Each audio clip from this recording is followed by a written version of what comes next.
In most of the battery tests that are now set up in psychology, the Rorschach test is included.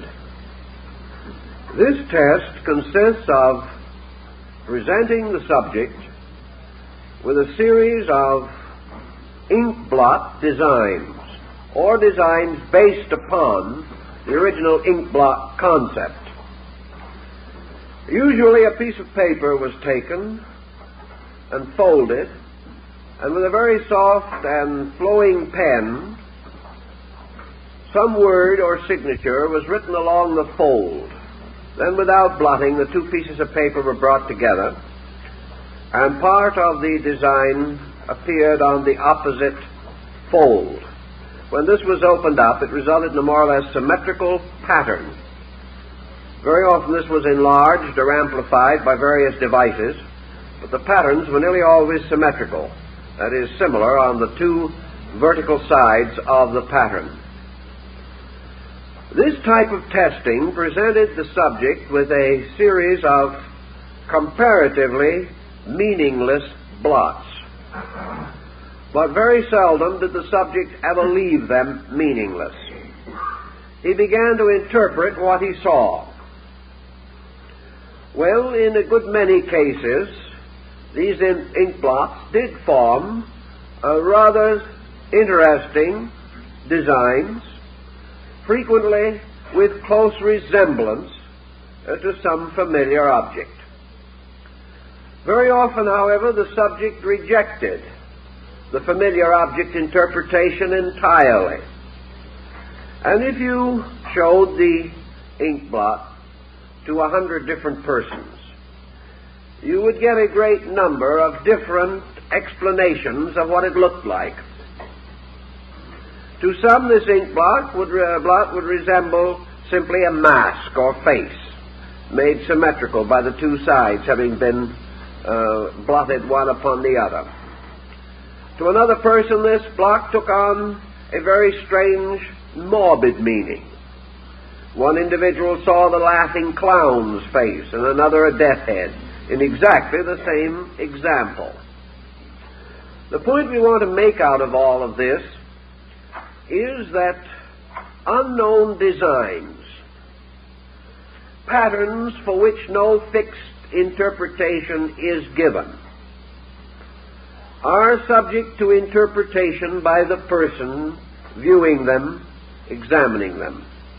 And this interpretation comes essentially from within himself. Seldom, if ever, does it actually arise from a factual level of understanding.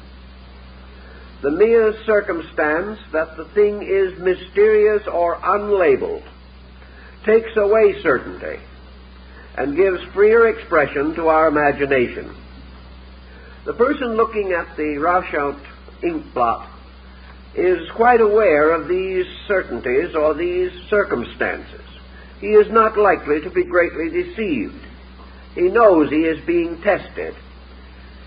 And if he is entirely honest and wishes to cooperate, he will describe the figures or designs which are most apparent to him.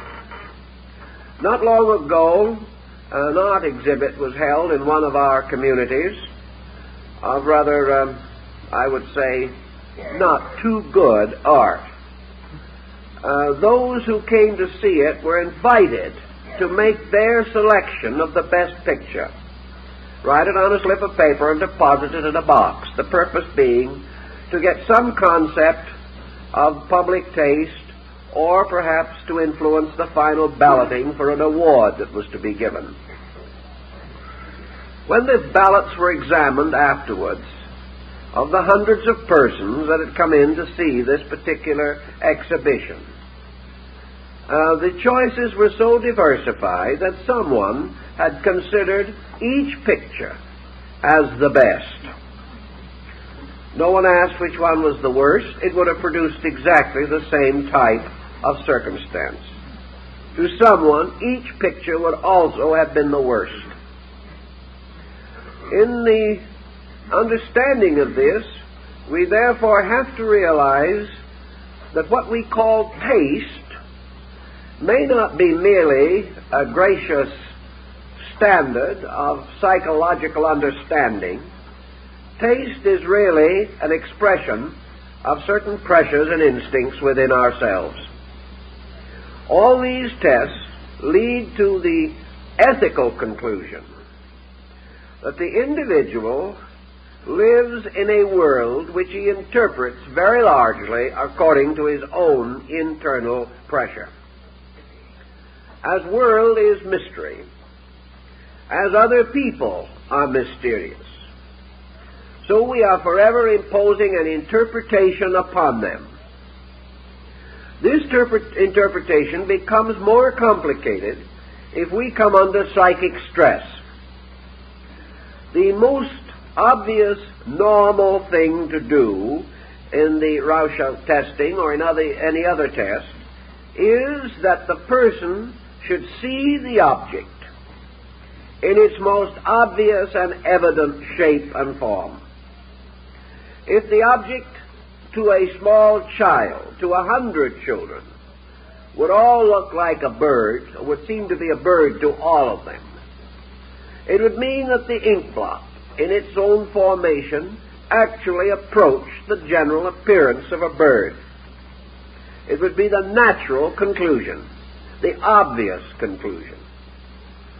If, therefore, the person comes to that conclusion with the majority who agree with him, then he may be regarded as not under any particular or peculiar distortion. But if he comes to some entirely contrary conclusion, one in which others cannot see the slightest resemblance between the ink blot and what he feels it to mean, then we suspect that he is under some rather peculiar pressure. Now let's bring this down to a more personal level. We each of us have persons around us. Each of us also has unfinished business on various levels of conduct. Most of this unfinished business has a mystery about it because we do not know exactly how it is going to come out. We plan, we hope, we prepare, but we are never certain until certain things happen. Thus we are under a certain natural stress or tension. Then with persons, we gradually come to realize that we cannot simply look at the person and decide what he is. We come to know that his kindly look may or may not be supported by his temperament. We realize that his word may be his bond and it may be worthless. He tells us that he is most sincere in his regard, but we are not certain. Later we may learn that we have been deceived and imposed upon. Thus, out of gradual experience, we come to the conclusion that we cannot entirely accept people. We cannot entirely say to ourselves, this man says he's good, therefore he is good. When we start saying that now, we're liable to be poorer rather quickly thereafter. Thus, the definition, the signboard, the name, which would make all things obvious, cannot be hung on things anymore as a certain label of their meaning or value. We see articles with guarantees. We do not trust the guarantees anymore. We hear that a certain product is of superior quality. We do not believe it anymore. Thus, the more common ways in which we came to conclusions have failed, and everything we are in contact with takes on the element of mystery. What is it really worth? What does it really represent? What does this other person really think? Is this political party really progressive? And all these doubts throw us away from the ability to make simple acceptances or rejections. Each of these uncertainties lures a psychic content out of ourselves. Each one of these problems and each of these people becomes in its own turn a sort of Rorschach test. A test in which we are constantly trying to penetrate into meaning, trying to discover the answer to a puzzle, the puzzle of value, the puzzle of integrity, the puzzle of character, as represented in other objects and persons. And having no true scale by which to measure these uncertainties, we do not measure them at all. We simply impose our own psychic life upon them. As soon as we do this, we reveal not what they are, but what we are.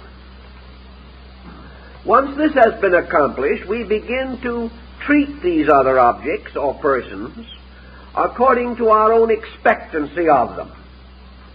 If we have decided they were bad, we proceed to dislike them. If we decide that they are good, we proceed to like them. This in turn may lead to a series of deceits. We may discover the persons that we did not like were really admirable persons, whereas our selection of the persons we do like may be so weakened by our own psychology that we select the worst of all people and are very soon injured or disillusioned by their actions. Having been disillusioned, we then turn upon these other persons, completely oblivious to the fact that we have empowered them to do this to us. We are the ones that have invested these other persons with virtues which perhaps they never claimed, or with temperaments which they never possessed or imagined that they possessed. But if these expectations of our own do not work out, then they are to blame. We are miserable. The bottom is out of our moral and ethical universe. It consequently comes to our attention, rather forcibly these days, that this projection of ourselves, our internal content, upon exterior objects can be dangerous. It can lead us to a whole series of disasters, and is perhaps merely another manifestation of the operation of the law of cause and effect in nature. The individual who has not organized his own life projects disorder upon everything around him, then must live under the disorder which he has projected. The moment we have decided what something is, we act accordingly and set up a new series of relationships. We give this thing, which we have defined and perhaps almost created, the right to have certain distinct reactions upon us. We are open to all of the reversals of emotion and thought which arise from a wrong estimation in the first place. This wrong estimation would not have been possible had we possessed the facts. But in very few problems do we possess the facts. What we call a fact is our own interpretation of the subject. The person reading one of his own designs into a Rorschach ink blot is perfectly certain that he has read into that its real meaning. The next person, coming to an entirely different conclusion, is quite certain that that is the real meaning, until the analyst in the end finally comes to conclude that for very few persons is the real meaning of anything evident. That what we know as real meaning is our own personal reaction. Unreal meaning is someone else's reaction. This reaction is obviously false because it does not agree with ours, and ours is real. This can go on to infinity without any real grounds for moderation or for common understanding or for mutual respect on these decisions. This again merely tells us the tremendous power of our own psychic integration to influence our estimation of values. It does not mean that this integration actually causes us to change anything else. The person whom we interpret, according to our interpretation, is not actually changed in any way by what we think about them. There might be some ethical modification if this person feels that we have unusual confidence in them. They might rise to that confidence, or try to. Or if we dislike them, they might make no effort to be pleasant. These generalities can follow. But essentially, our attitude toward anything makes no essential change in that thing.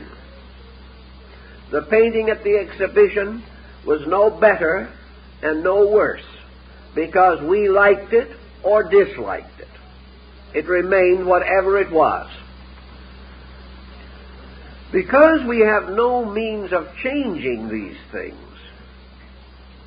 the relationships which are set up from our own interpretation of something else means that our own attitude is reflected back upon us from this thing upon which we have bestowed an interpretation.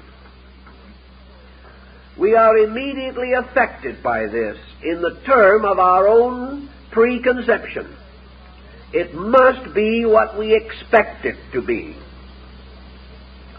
And the most terrible disaster of all is the discovery that our expectancy is wrong. This strikes us at the root because it assails our own egoism. The idea that we could be wrong is so abhorrent to us that we will use every device possible to relieve ourselves of this morbid possibility.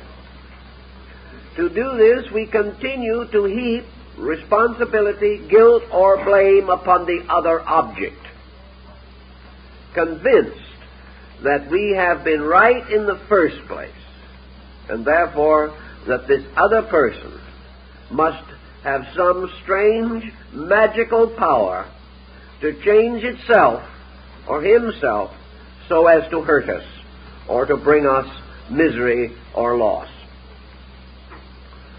If this is a fact, and we know that it is a fact, the greatest of all of the Rorschach ink blots that we have to work with is the world itself, the universe, the atomic age, the pressures of industry, our continual impact with things that are pleasant or unpleasant, our interpretation of radio and television programs, our interpretation of music and art, our interpretation of the newspaper, of crime, of all kinds of activities. All these interpretations arise in us. And while there are certain moral truths involved in all of these problems, it is surprising to the degree that we can completely overlook the facts. The person who is under any psychic pressure or tension has a tendency to evade facts, because the end of all fact is to bring our lesson back to ourselves, and that's where we do not want it to be. So we have a skill, an incredible skill, in justifying our own misinterpretations of the things that happen to us. We justify by means of a certain dishonesty in our own natures. And wherever there is psychic pressure, there is some degree of dishonesty, conscious or unconscious. The individual who is under tension simply is not honest. This doesn't mean he will steal anything or that he will intentionally break a law. but it means he is not honest in the estimation of his own relationships with other things, or even his relationships with himself. The moment we find pressure, we find antagonisms, we find criticism, we find antagonism between ideas, which is just as difficult as between persons. We find conflict and prejudice. We find intolerance. And we come upon these things working to hurt persons, and they do not realize that they are suffering from these ailments. They honestly believe that they see the thing as it is. Now, if you were to go to a series of battery tests on something, and you took 10 tests to determine, for instance, a degree of natural optimism, and if in these 10 tests, in each instance, your interpretation followed a pessimistic trend,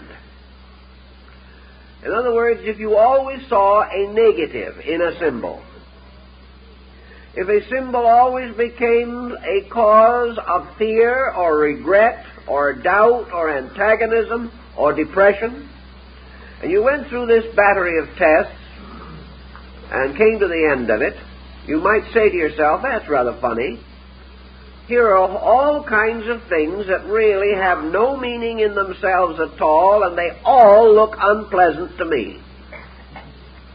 You might even say to yourself, I'm beginning to suspect there might be something wrong with me. It's conceivable.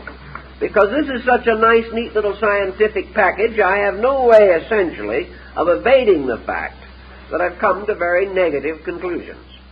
But if the same person out in life, going through the years, comes to 1,000 negative conclusions over the period of entire lifetime, and lives the whole of his career emphasizing negation and cheerfully overlooking anything good, it doesn't occur to him that there's a thing wrong with him. It's just the fact the world isn't as good as it used to be, and he wishes he had those good old days 40 years ago, and he forgets he was just as miserable then. But because now it is no longer in the laboratory, and it's out in life, and it's with people and objects and a kaleidoscopic mingling of values, he no longer considers it likely that his own vision is astigmatic in any way. Now it is just the fact that life is that way, just plain miserable. He should take a hint from others, for he sees around him every day persons going through the same general types of experiences that he is going through. They do not seem to be miserable. At least some of them do not. He finds persons enjoying things he dislikes. This has no general effect upon him. These other people simply have no sense, or they have bad taste. It's still the fact that he is a really serious fellow. He's thought it all through carefully, and he's come to the conclusion that everything is wrong. And if you try to tell him to the contrary, you are wrong, and join the great circle of things against which he builds defenses. Out of all of these psychological testings, therefore, we come to certain general, common, human facts, which can be a great deal of help to us. Suppose we also now say that the person who sees things wrong all the time has to have something negative inside, something terribly lacking in normal optimism. Let us also say that the person even becomes aware of this, but he sort of sits down, opens his hands in his lap, and says, what can I do about it? How can I change the fact that this is the way it really seems to be? Everything I come in contact with proves again and again that my worst suspicions are correct. You can sit down and talk with these persons, and sometimes, in a few instances, where you have one of commanding intellectual ability, you may be able to convince them that it has been a bad matter of perspective, that they simply lost sight of the values in things.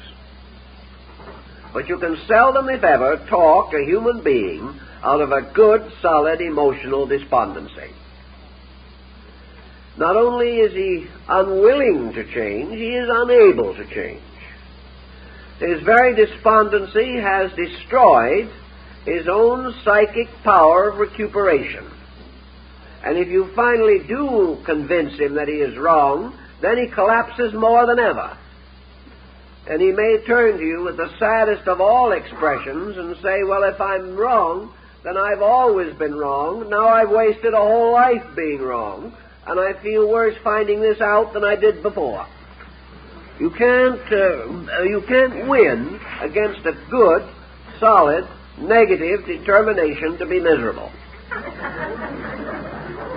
Yet if you ask these persons if they want to be miserable, they say, of course not. Who does? We want to be happy, but we can't find anything that justifies our hope that we ever will be happy. And then will come perhaps the unloading of the sad story of the dozen or half-dozen disasters in life by means of which our hope for happiness has been destroyed. Yet we have to go on living, and the problem of continuing in a state of perpetual misery is not very intriguing or very optimistic.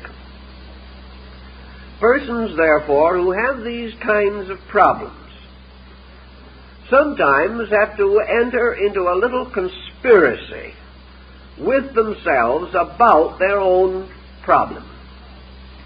What we feel, how we interpret, how we react, all of these reflexes, to a measure at least, depend upon a psychic chemistry within ourselves, a chemistry which assumes alchemical, mystical proportions.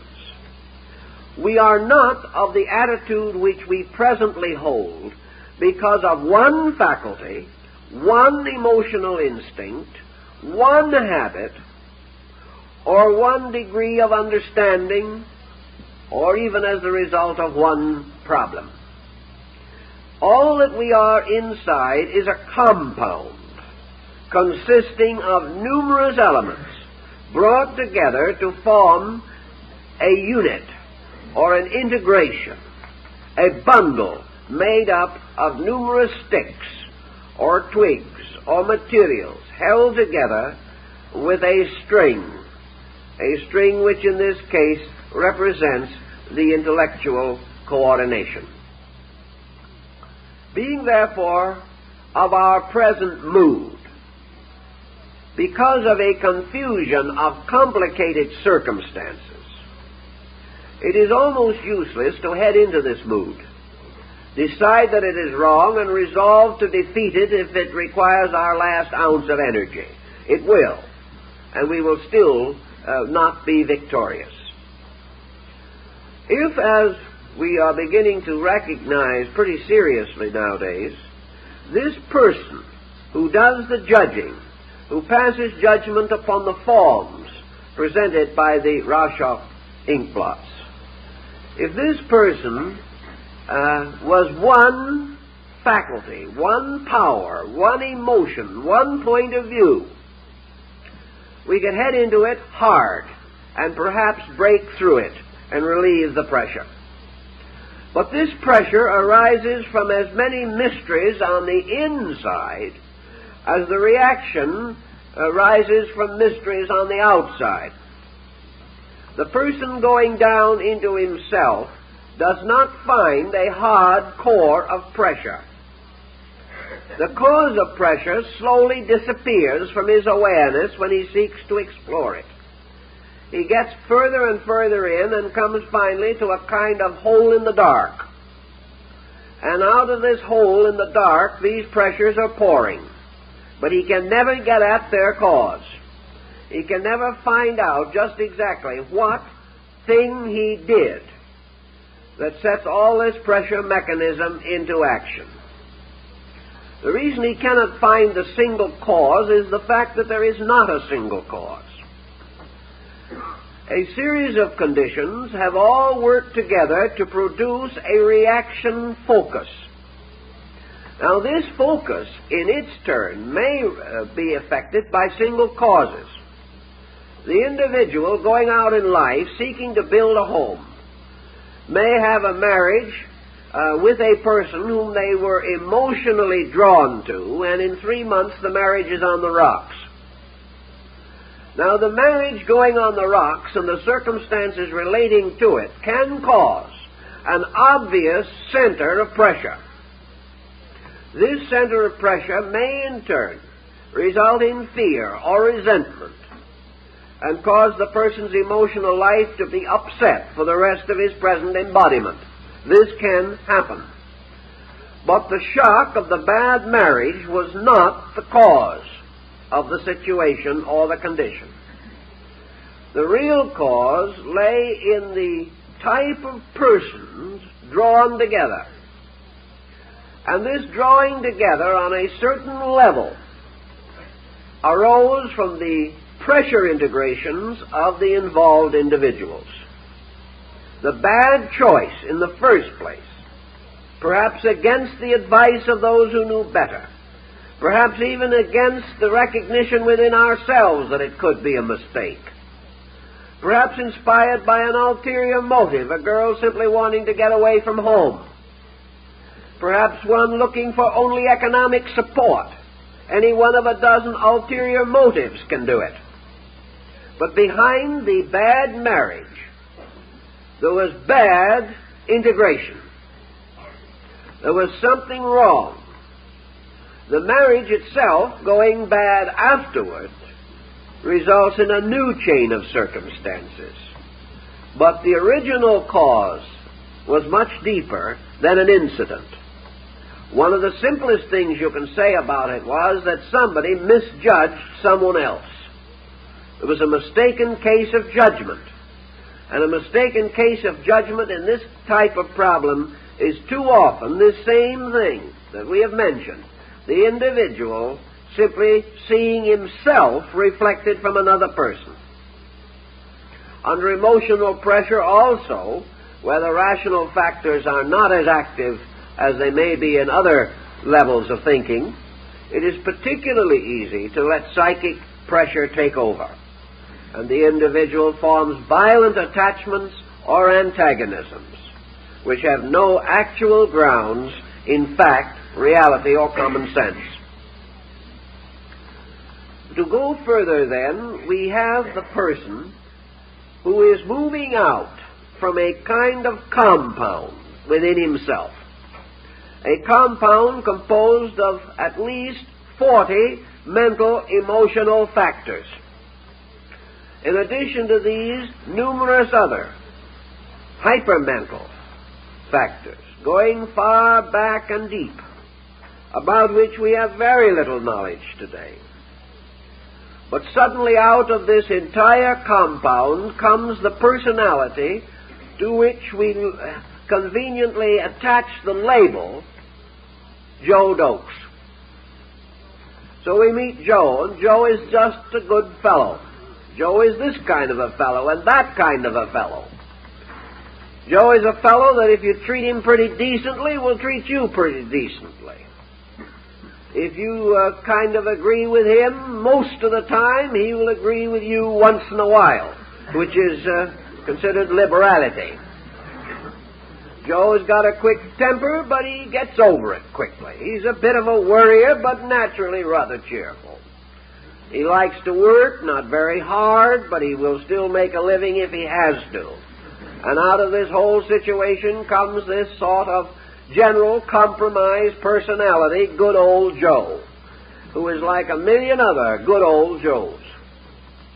So we come along with this person, and we try to say that this part of his temperament is weak, and that part of his temperament is weak, and one of these days he may meet up with some kindly lady who will try to strengthen all his weak points and weaken all his strong points. This is in order to make something really worthwhile out of poor old Joe. So life goes this way, but where are the roots of this thing? They're not in this good old Joe estimation that we have.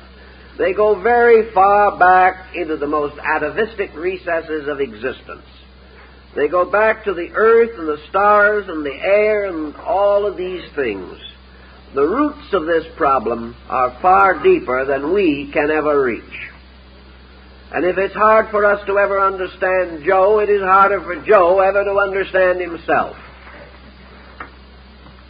So we come upon him and his problems, and the idea that he is simply a piece of paper with a pattern on it which we can erase and put another pattern in its place is wrong. It is not this way. Nor is it a pattern in which we can say to Joe, this particular habit of yours is doing you no good, why not cultivate one that will do you good? So he sincerely tries, and he's more miserable than he was in the first place. The pattern is so complicated that whether it is our own or someone else's, there is no direct, head-on attack which will succeed in actually varying or altering the basic temperament of the person.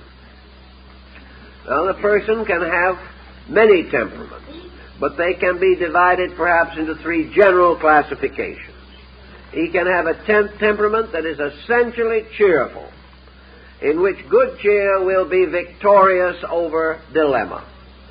He has an essentially melancholy temperament, in which things will always seem a little dark or dismal to him. And optimism will be a very difficult attitude which he cannot maintain continuously.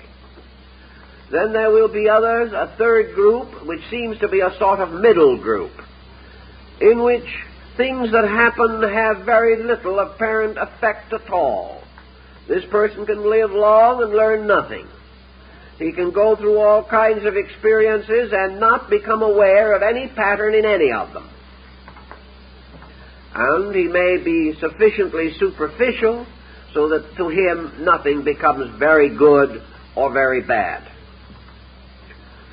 To try to get at this, then, means a very careful estimation of our own character and a determination to approach it not head-on to a difficulty, but in the realization of this compound problem.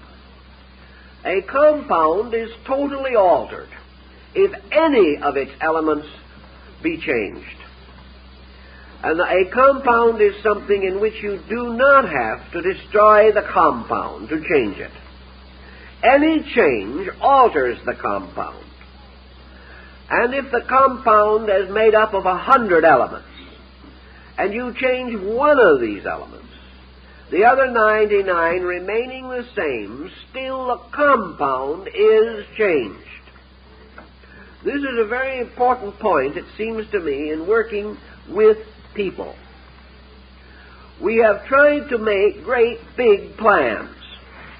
We have set out patterns and procedures. And we say this individual should start by taking hold of this problem or that problem. So we try to indoctrinate, and we try to encourage, and we try to enlighten. And things go on very much the same, because every person is defensive in his belief that whatever he believes is so.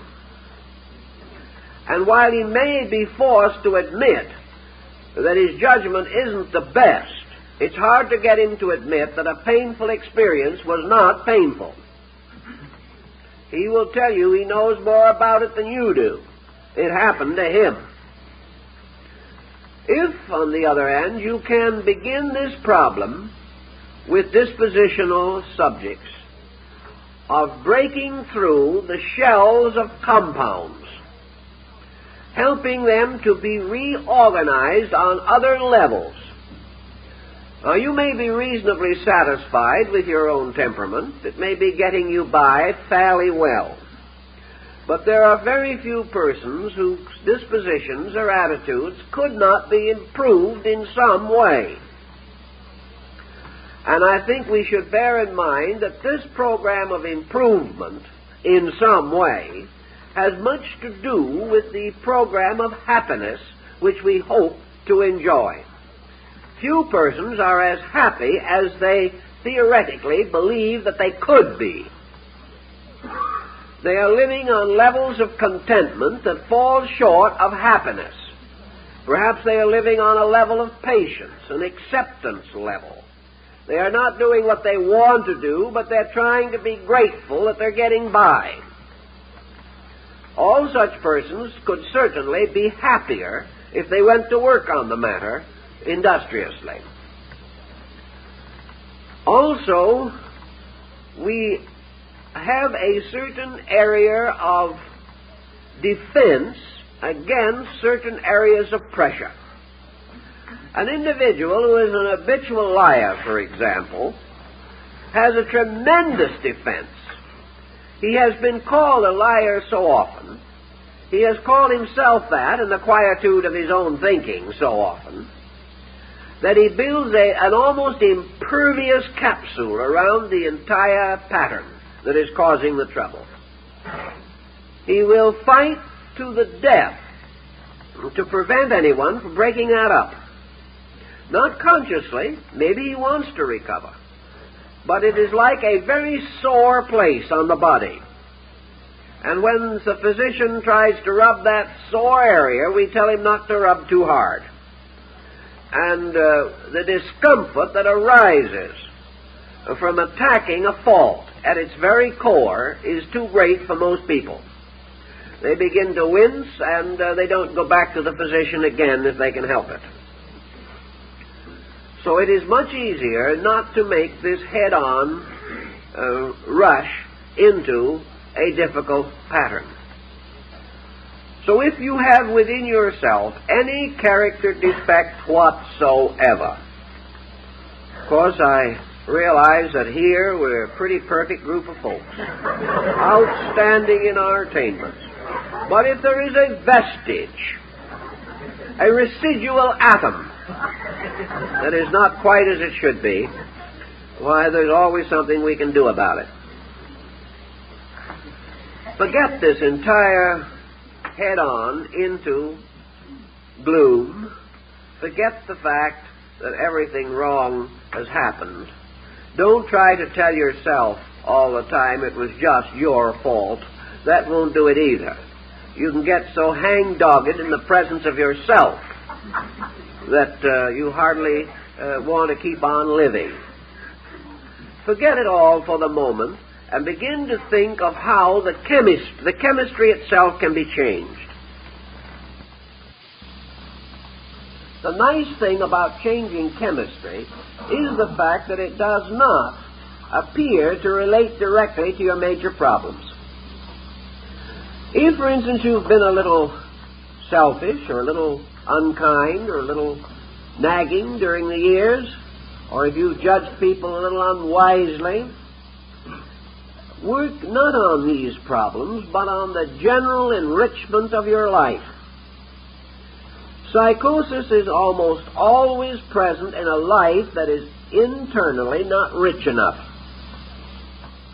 Psychic tensions and pressures and the melancholy mood come as the result of a life that is not sufficiently directive or directed toward interesting or worthwhile achievements. The individual has permitted himself to become weary, permitted himself to become lazy to progress. He may be busy every minute, but he's lazy to those things which would help him to solve his problem. So if these problems exist, begin a survey of different values in your life. And the first problem is, where are you getting adequate creative self-expression? Are you doing interesting, pleasant, and happy things as a result of your own planning to do so? Are you growing by conscious effort every day? If you're not, you're shrinking, whether you know it or not. Are you finding means of satisfying your own natural instinct for betterness, for greater happiness? Don't worry about the 15 things that are wrong. Forget about them for the moment. Forget about the mistakes you are making. Stop blaming yourself for them, even if you know you're to blame. Forget everything except one thing. What are we doing now that is right? What are we doing now that pleases, that brings opportunity, that opens up something? What are we doing this minute that we're proud of? What are we doing that is helping us to grow or know or express more adequately? Make the bid a completely positive one. Have no concern at the moment over all these things that did not work out. Forget the unpleasant relatives. Forget the dishonorable friends. And simply say, what am I doing? What am I holding in my hands? What am I building? What am I creating? What am I planning at this moment that is good? This is the beginning of the setting up of a counter-habit, a habit that goes in a new direction. And the symbol of progress or creativity, of the making of things, is very important in our own justification of life. Every person is either creating or destroying, whether he knows it or not. Any individual who is tearing things down is destroying. Any individual who is tearing himself down is destroying. In most cases, we don't destroy big things, and we're not always sure we're destroying anything. But take the instinct to destroy and stick it out in front where you can see it. When you criticize another person, you are tearing something. You are tearing it apart. Therefore, take a piece of paper, sit down and look at yourself and tear it up. This is criticism. This is exactly what it amounts to. When you criticize a person, you are tearing up your likeness or picture of that person. Sometimes it may help to tear up the picture. It's better to tear up the picture than tear up the person. Very often, if we get rid of the feeling by an action, we don't have it anymore. We write letters telling people what we think of them. We can make a wonderful project out of it as long as we never mail the letters. And many persons have found this a very great help. They got it out of the system. But just as this relieves a certain kind of pressure, so the constructive or positive symbolism creates a new release on a positive level. To create something with the hands is a symbol of creativity. Putting a model ship together shows a tendency to integrate. Here is an interesting problem that I think many people have actually fallen into without realizing it, and that is the hobby shop and the various rather complicated things that are manufactured now for persons to assemble on their own time. 25 years ago, about all you could find to put together was an occasional jigsaw puzzle. Today you have hundreds of different model structures. And maybe we think that these belong to the world of childhood. But if they do, so do we. And our own growing up is not as real as we thought it was. But wherever, symbolically, we follow the instructions in a book or on a sheet of paper, and we carefully and orderly and neatly and as nicely as we can assemble a model aeroplane or a copy of the Mayflower or some other sailing ship of the Viking period, wherever we put these things together, paint them and finish them, and finally hang them on the mantle or put them somewhere where no one on earth will admire them anyway, yet we have done something. We have used a creative symbolism to put something together. We have developed the continuity to stay with it and do it. We have had an opportunity to use our hands, an opportunity that has become rather strange to many of us because of the efficiency and the mechanism of our modern world. So by the same device that we see in the Rorschach blot, some dismal thing, we can also become aware in the process of putting something together of the integration process in our own natures. This integration is a putting of the personality together lawfully, or according to the rules or the sketch or the outline or the instructions that are given to us.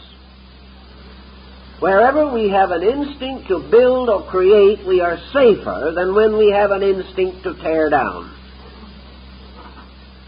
Also, the moment we take any impulse or instinct of any kind and transform it into an action, it gains tremendous vitality. Most introverts are non-active, or as they themselves say, they are busy inside. Well, you can be very busy inside and be very sick as a result. The release of expression through action has peculiar validity. It is one way of convincing ourselves. The moment we perform an action, the consequence of that action becomes known to us by a reflex of our own sensory perception. We can hope, we can think, we can believe, and it all happens inside. It does not cause a stimulation in the sensory perception gamut. But if we are determined to transform an idea into action, we go out and we do something. We decide, for instance, that we will draw a picture. So we take pencil in hand and we draw the picture. And the moment we do so, we see the picture we have drawn with our own eyes, and the image is returned again into our own subjective. Tremendous intensification of impact results from the fact that our picture comes back to us again through the outward sensory reflexes.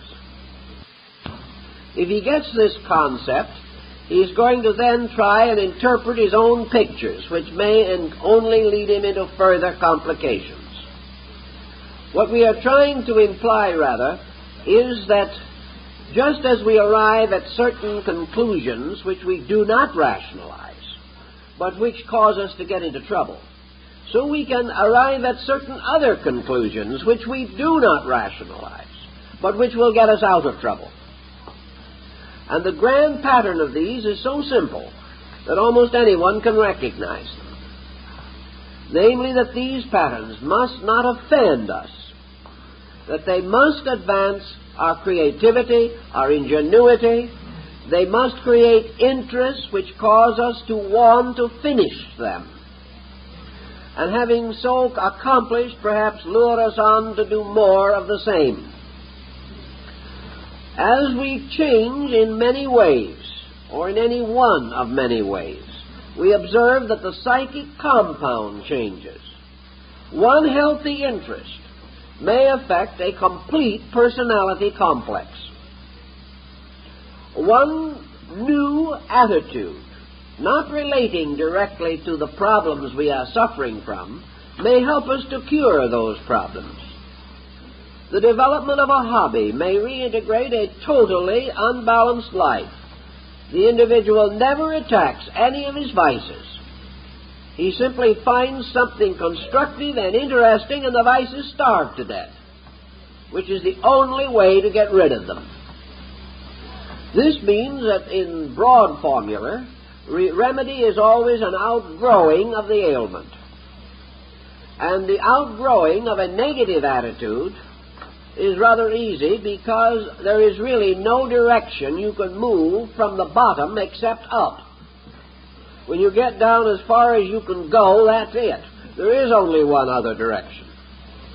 And as almost any action will represent growth when confronted with the opposite of no action, we find a wide variety of possibilities and opportunities offered to us to improve a situation. Always try to compensate for an intensity by a constructive action that takes our mind off of the intensity. Someone will say, well, I'll never get my mind off of this intensity. This one is really something. And we will watch them fight to hold their mind to that intensity. And sometimes you can't get it off. So it is again important to have these persons come in contact with new situations. An example of this was a person who was extremely depressed by a restricted home environment. This home environment came as the result of retiring from business and the general feeling that they were too old to accomplish anything. So they settled down for several years, becoming more and more melancholy, critical, hypercritical, negative, and fussy. And perhaps the fussy part was the worst. All the talking in the world did not do anything about it. What actually corrected the whole situation was a chance conversation with another person. And it wasn't a reforming conversation at all. This other person said, I'm at this time trying to rent a house. I have a house for rent. I wonder if you'd be so kind as to go over for an afternoon and watch it for me, because I can't be there. This is the thing that started the change in temperament. It had nothing to do with fussiness or negation as we know it. It was simply a physical action. The individual went out and watched the house and interviewed persons who wanted to rent the house. From this experience came the sudden realization inside of this tired, fussy person that he was just bored, had nothing to do. He enjoyed that afternoon. Pretty soon he found other things that he could do of a similar nature, and in a few months he was considerably improved. He had by accident hit upon the answer, namely that he needed something to occupy his mind and time. He couldn't figure how to find it himself, so it was shown to him. And having once experimented with it, his enthusiasm increased, and he worked out a program.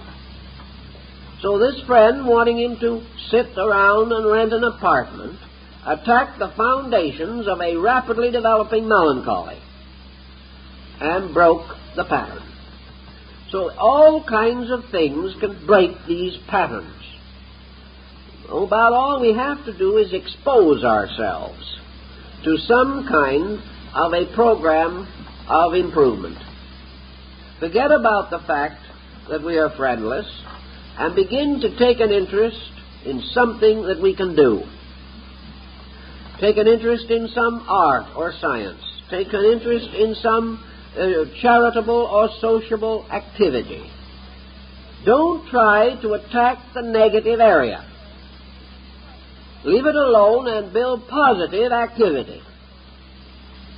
Now, many persons believe that they can philosophize themselves into a state of grace.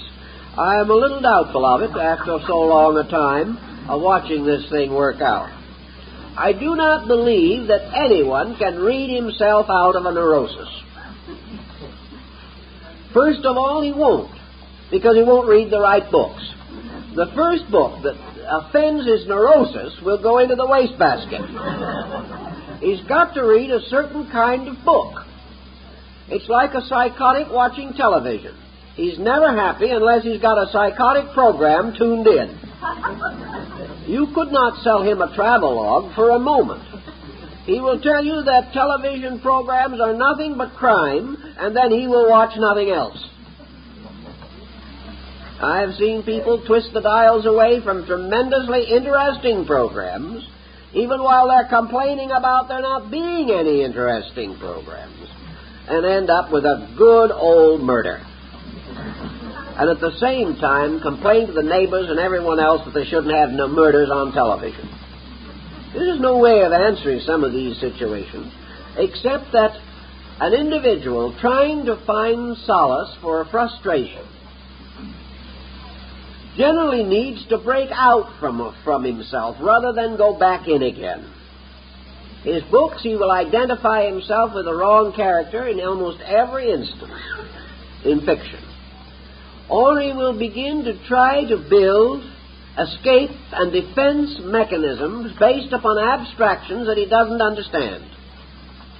He will try to run away from reality into a world of psychic mysteries, which certainly will keep him intellectually occupied, but will leave him in a complete daze when he gets through with it. I doubt very much if any such program can substitute for a good, straight, heart-to-heart talk with ourselves.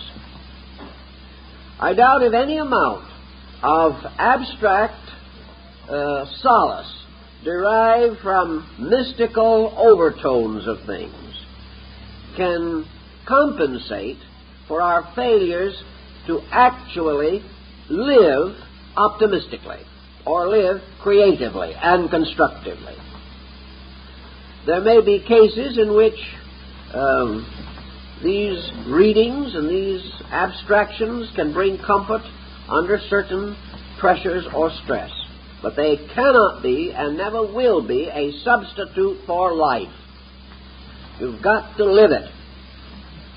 And you have to achieve your victory not in an abstraction, but in a concretion. One of the dangers with abstraction is that it enables an individual to weigh his own case unfairly. In abstraction, we can devise our own private universe. We can set it up with our own rules. We can decide in our own minds what is good and what is bad.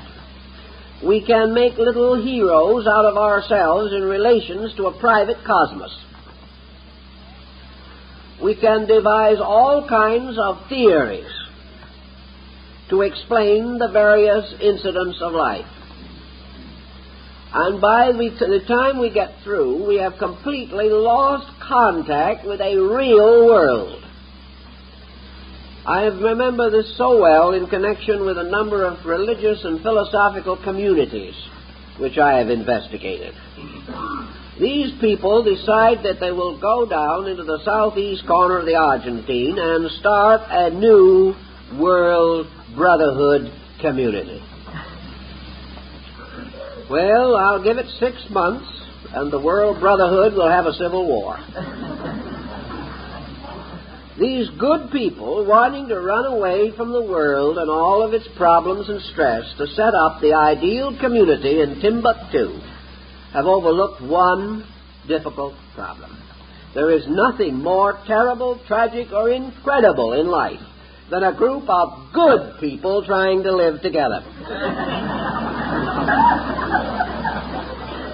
Because there are so many unpleasant and uncomfortable ways of being good. For most persons, good involves the right to censor the conduct of everyone else that lives. And good people are forever being hurt, disillusioned, disappointed in other people who are not so good. And the not-so-good people are having a very difficult time with the good ones. So the community fails. It fails because people cannot run away from life, and if they get in some isolated situation or a very different and remote area, then they have nothing left to do but think of themselves and each other and gossip from morning till night.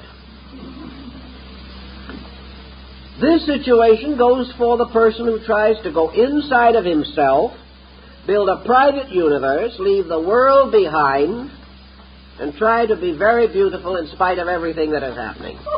He can't do it. It will not operate. It will not function in society. The only thing he can do is to start in this gentle program of creating a new series of symbols until he is able to look at the design in the Rorschach ink blot and see something smiling at him instead of glowering at him as it did the first time he looked. That is the basis of his recovery, is that gradually the universe looks better. People look better. Situations look better. Now, you can't be a blind optimist. We know perfectly well that we are heavily laden with problems. We also know, however, that most of these problems are beyond us as individuals. Therefore, worrying about them is merely an escape mechanism. And I think it is true, whether we like to acknowledge it or not, that many of the people who are worried over the cosmos, worried over the bog, worried over the smog, worried over all kinds of things they can do nothing about as individuals, are really developing tight little escape mechanisms. They are going to worry about something that is big and that they can do nothing about because they do not want to face themselves now and worry about the things they could do something about. It's wonderful to live in the presence of something so big that anything you can do is useless. And people I have heard who have nothing on their minds except the constant pressure of social problems are also people who should have much more of their mind on their own dispositions, which are usually in terrible shape. But it's interesting to have no time left to think about yourself because you're worrying so much about cosmic uncertainties.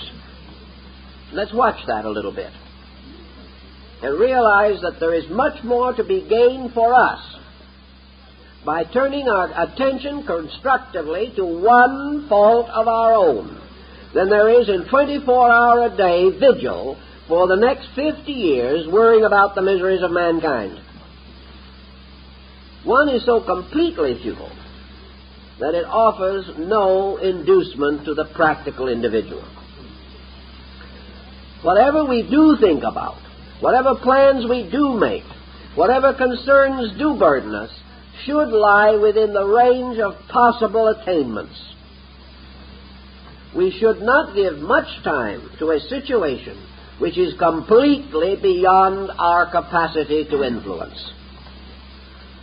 The only way we can influence a collective is by gradually making ourselves a positive unit in the collective. For collective problems, our own individual achievement is our only offering. The collective is made up of persons like ourselves. And if each of those persons would take care of his own nature, the collective would look much better. Thus, the only answer in every instance lies that our first step is always the clearing of our own position in relationship to life. Around us today, there are numerous opportunities for activities. There are numerous levels on which we can go to work. There are things that every person can do that will create changes in his psychic integration. Most of these changes arise from self-improvement. Therefore, sometimes it is necessary to take a look around and see what can be done in this direction. Almost any form of advanced knowledge gives the person an instrument of skill or of self-directive, or at least of constructive interest. I know friends who have taken weaving, for example, not because they expected to make cloth by the 100 yards. That wasn't the primary motive. But in the study of hand skill, they have suddenly opened a universe to themselves. These people are now studying the methods used in Peru in ancient times, or by the Mayas, or by the Copts of Egypt. Their weaving has led them into symbolism, into the preparation of dyes, into all the different processes by which religious or other designs evolved within a people, meanings, textile secrets that have been comparatively lost, like the famous Tyrian dyes, which have been so completely lost that we have never been able to secure in the field of dyes what we might call a constant or permanent purple.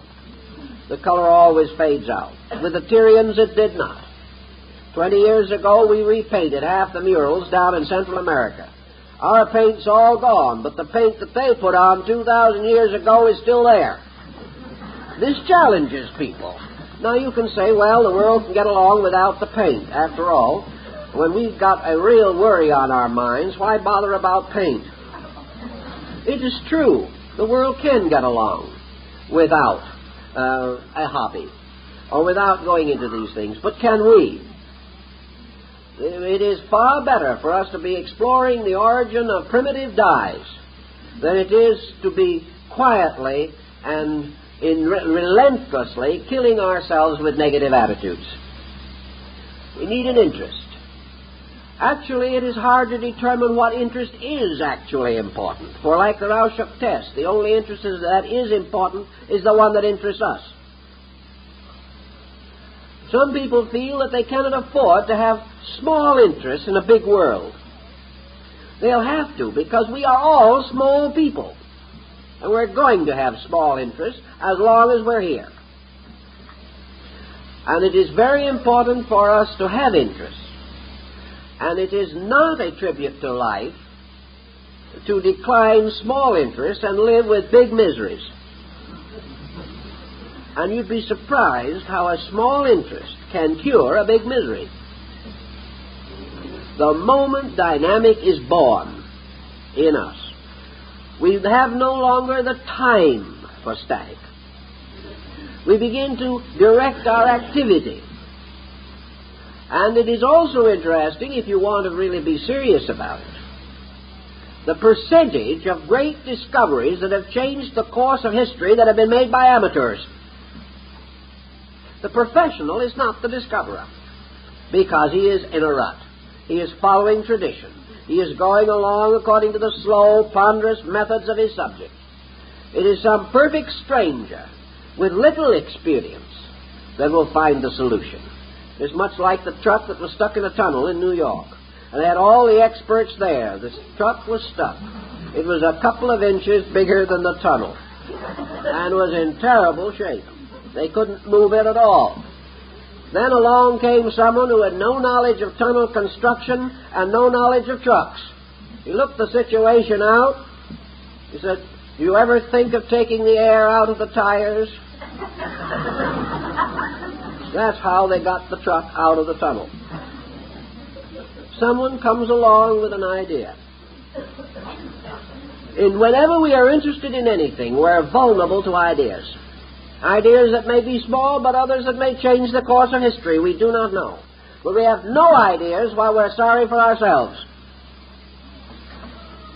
If, therefore, we are willing to break through, supposing we do have a life in which we see a dozen different corrections that should be made in character, just let's not worry about them. Let's learn to play a good game of chess. Let's take some interest, music, art, literature, hobbies, crafts. Let's begin regardless of the period of life and go to school again. Not necessarily trundling down the road with the books under one arm. We can do it by extension courses from universities and adult education programs. Learn things, build things. Work constantly to move knowledge forward. Many large communities where there are art galleries and museums have very splendid programs relating to art.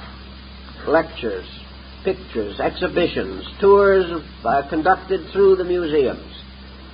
Today in large communities there are cultural events of all kinds.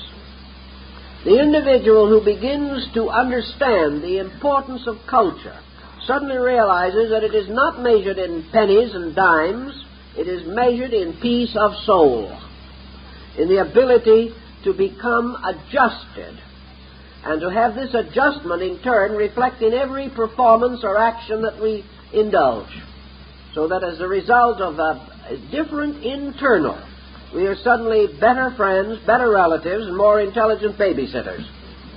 Whatever it is that we are doing becomes a richer experience only if we are richer people in value. And the tremendous cure for all faults is this enriching of life. Now, some persons also take the attitude that nearly all such avocational activities are expensive, that in order to be cultured you have to be rich. This is not true. The average person wastes today more in trivia that produce him nothing than it would take him, than it would cost him to plan a very well-balanced, purposed program toward personal integration. This is the kind of program that will save you the psychologist's fee, to start with. Cut down your medical bills.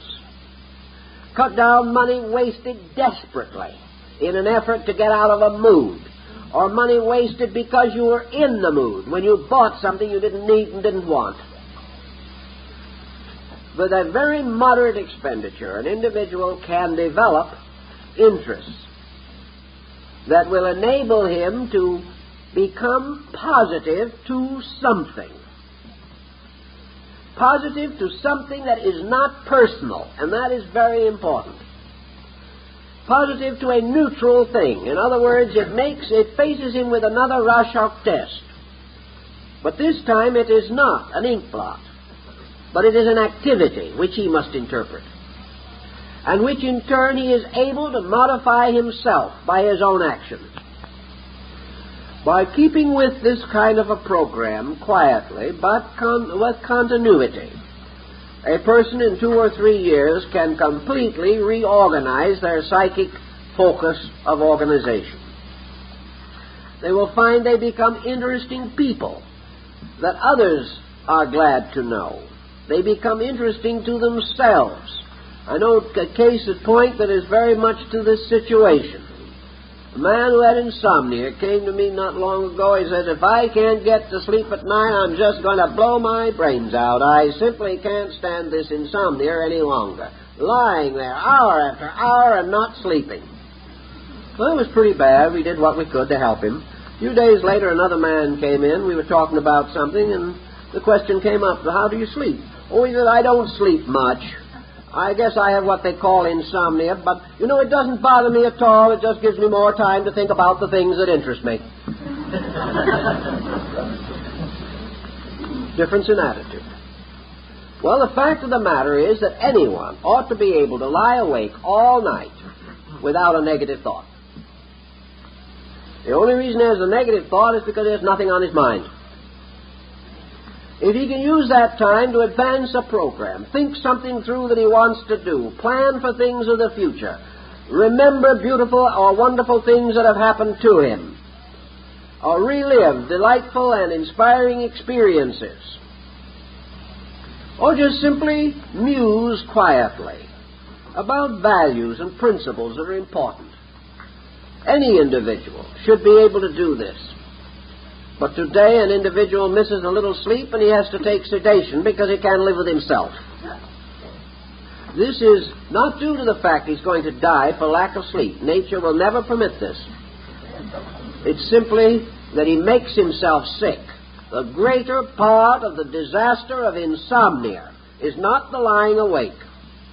It is the fact that the person uses this period to slowly but resolutely tear down integration, to become so much more psychic over it that it is 100 times worse than the loss of sleep.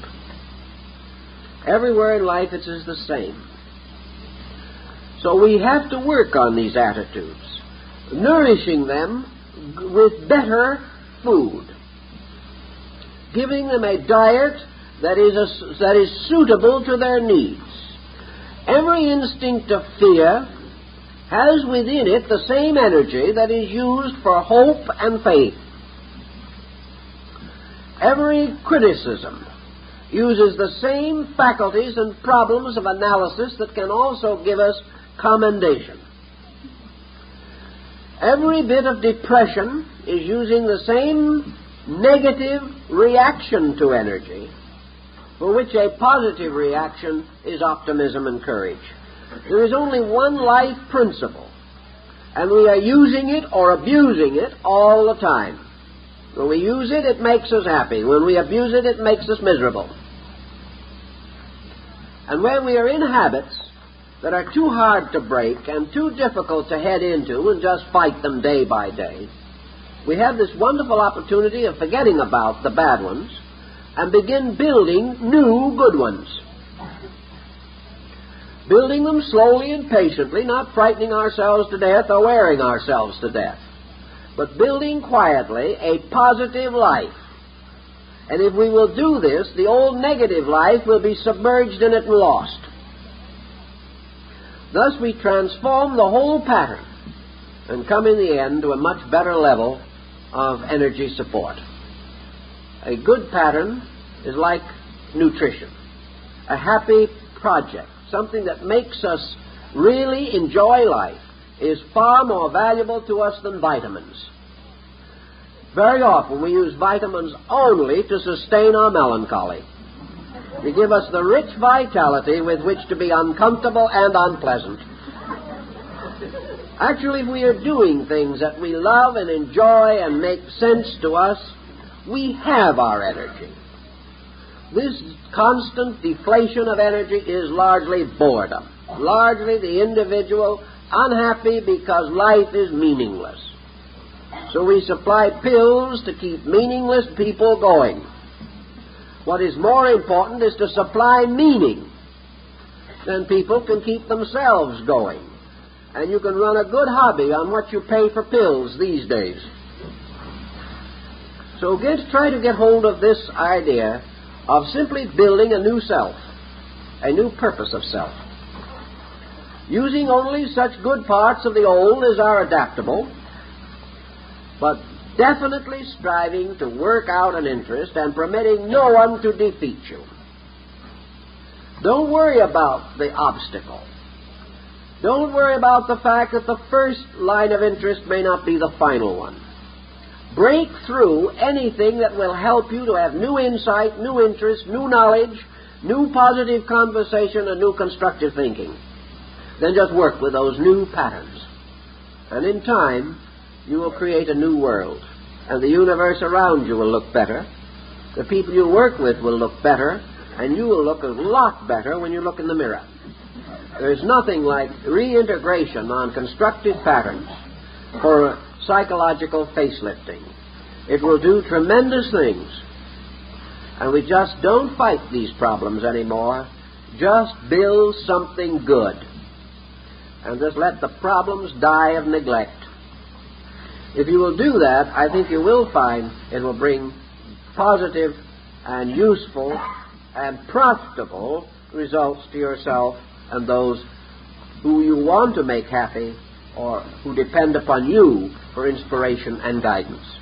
Time's up, so have questions.